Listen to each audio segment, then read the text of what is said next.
आशय निर्मात्यांनी सृजनात्मकतेच्या माध्यमातून चुकीच्या धारणा आणि नकारात्मक गोष्टी बदलल्या पाहिजेत, असं आवाहन पंतप्रधान नरेंद्र मोदी यांनी आज सर्व आशय निर्मात्यांना केलं। पंतप्रधानांच्या हस्ते आज नवी दिल्लीत भारत मंडपम इथं पहिल्या राष्ट्रीय रचनाकार पुरस्कारांचं वितरण करण्यात आलं, त्यावेळी ते बोलत होते। डिजिटल इंडिया अभियानानं आशय निर्मात्यांचं एक वेगळं जग निर्माण केलं आहे आणि सरकारला या क्षेत्राचा विचार करायला भाग पाडलं, असं ते म्हणाले। आपल्या तरुणाईला योग्य दिशा मिळाली तर ते काहीही करू शकतात। याच भारतातला प्रत्येक आशय निर्माता उत्कृष्ट उदाहरण आहे। आशय निर्मात्यांनी कल्पनेला आणि नवोन्मेषाला पडद्यावर जिवंत केलं।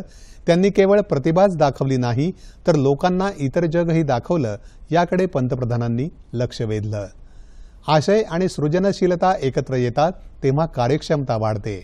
आशयाला डिजिटल जोड मिळते तेव्हा परिवर्तन घडतं आणि आशयाला जेव्हा हेतूची जोड मिळते तेव्हा प्रभाव निर्माण होतो, असं त्यांनी सांगितलं।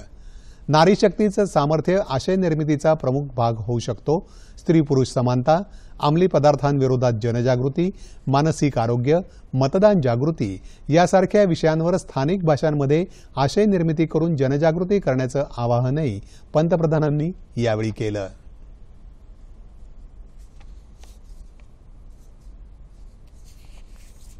हमने समाज के साथ जुड़ना है और इस भावना को घर घर पहुंचाने में आप जैसे साथी बहुत अच्छे ढंग से इसको कर सकते हैं। देखिए, आज महिला दिवस पर आप इस संकल्प को फिर दोहरा सकते हैं।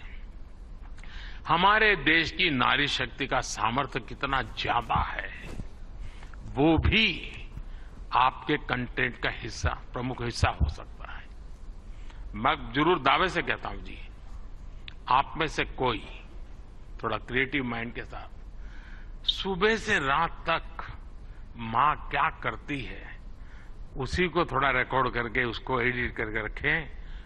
देखने वाले उस परिवार के बच्चे चौंक जाएंगे, अच्छा मां इतना काम करती है।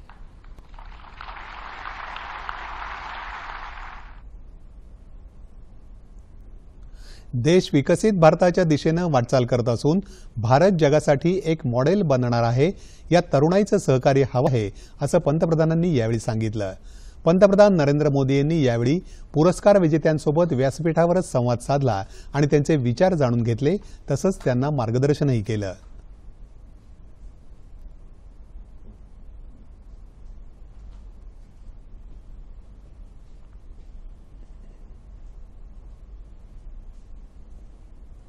इस पुरस्कार के लिए शुक्रिया।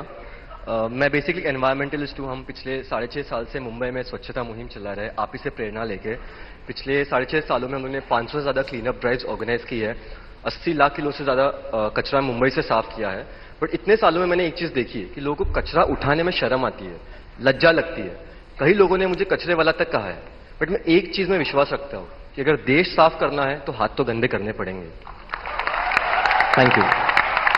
बहुत बहुत शुभकामनाएं। और आपने युवकों को बड़ी प्रेरणा दी है और अच्छी अच्छी सेलिब्रिटीज उनके साथ जुड़ती हैं, काफी मेहनत करते हैं और नियमित रूप से करते हैं, ऐसा नहीं टोकनिज्म करते हैं। और उन्होंने एक वातावरण बनाया है।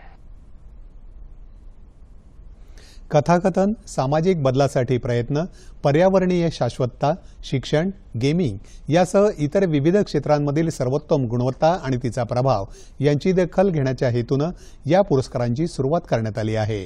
कल्पकतेतून सकारात्मक बदल घडवू पाहणाऱ्यांची या पुरस्कारांसाठी निवड करण्यात आली। एकूण 20 श्रेणींमध्ये हे पुरस्कार देण्यात आले।